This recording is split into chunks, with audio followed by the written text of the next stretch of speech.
Essa discussão surgiu bastante no STF recentemente através do habeas corpus 143641, que foi um que possibilitou a mulheres, gestantes, grávidas, mães com filhos pequenos, a terem os seus direitos assegurados com questões de liberdade. Então, o STF fomentou uma decisão falando que o coletivo tem o direito na defesa quando tem violação de uma coletividade, ou seja, tem que ser uma coletividade igual, né? E com o objetivo comum, ficando consolidado então no STF a possibilidade do habeas corpus coletivo. As ações coletivas, segundo o STF, servem para possibilitar o acesso à justiça e aos direitos sociais de grupos vulneráveis e com objeto em comum. Tá? Na questão do canabidiol, eu vejo da seguinte forma: essas questões de habeas corpus coletivos, ele bate numa barreira. O objeto é comum? Às vezes. Por quê? Porque às vezes a solicitação que tem do canabidiol pode ser diversa. Então, isso às vezes impossibilita um pedido comum para todos, que dependendo da gravidade da doença ou não, pode ser uma quantidade ou não do medicamento. Então, é algo que a gente também tem que ter uma cautela. Nesse caso, eu vejo mais adequado para o pedido o habeas corpus individual. A base que a gente entra na questão do habeas corpus individual está dentro exatamente da esfera do artigo 5º da Constituição Federal, porque lembrando que o habeas corpus, tanto o coletivo como o individual, ele vem a ser um remédio constitucional, está previsto no texto legal, no artigo 5º, inciso 68. Então, a gente entra nessa base e também na questão do artigo 196, que é a questão do acesso à saúde. E fazendo uma análise também da lei de tóxico, nós utilizamos o artigo 31. Por que o artigo 31?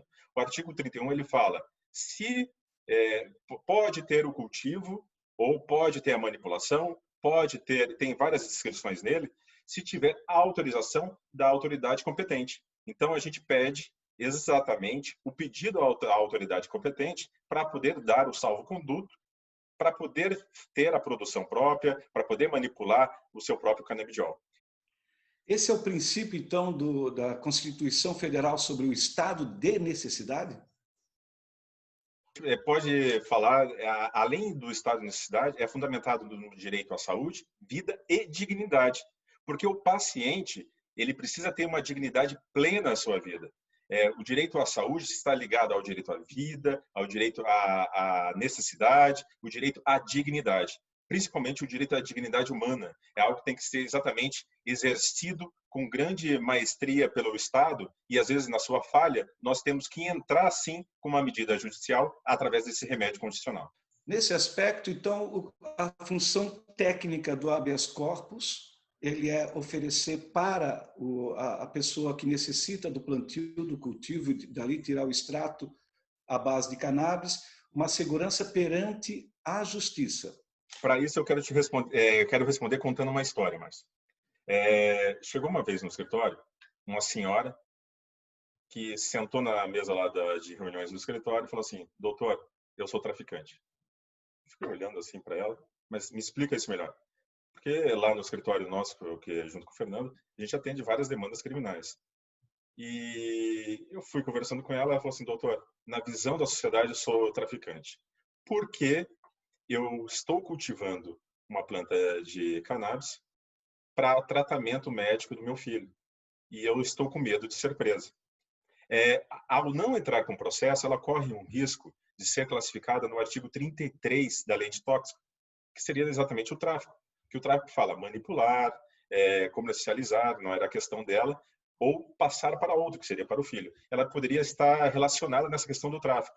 E uma cautela que ela teve foi nos procurar naquele momento para exatamente a gente desclassificar essa visão do artigo 33 e colocar ela de acordo com o artigo 31. Então, nós entramos com uma habeas corpus preventivo, exatamente para poder possibilitar a essa cliente o direito da dignidade do tratamento da saúde do seu filho e também as garantias que tem do Estado Democrático de Direito do acesso à saúde ampla.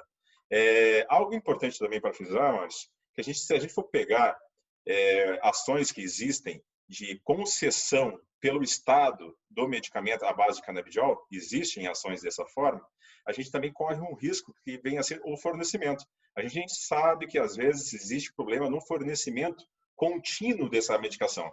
E o paciente precisa exatamente a entrega contínua do medicamento.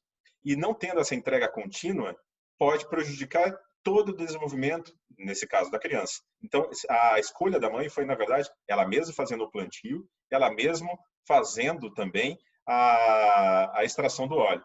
E a gente sabe, através de vários processos que nós entramos, a forma de produzir o óleo não é tão complicada assim para se for feito de uma forma cuidadosa. Existem meios necessários para poder se fazer. Dentro do processo, nós elaboramos um croquis que tem sendo próprio para poder ser feita a produção, laudos médicos que comprovam exatamente a questão de saúde necessária para ter o acesso a esse direito. Então, tudo é feito de acordo com laudos médicos, evolução médica com o uso. Então, tudo isso é deixado bem claro por Poder Judiciário para ele ter tranquilidade que aquele medicamento vai auxiliar. E sendo isso comprovado através da medicina.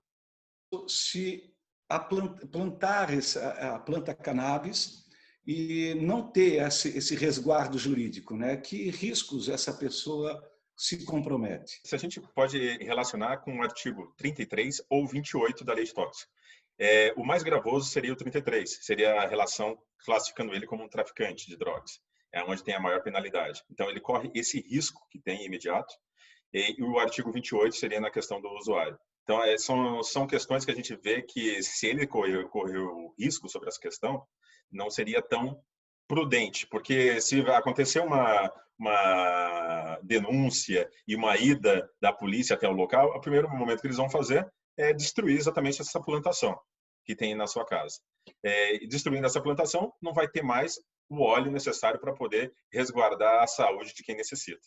Então, entrar com processo judicial, na verdade, resguarda o direito dele do acesso à saúde.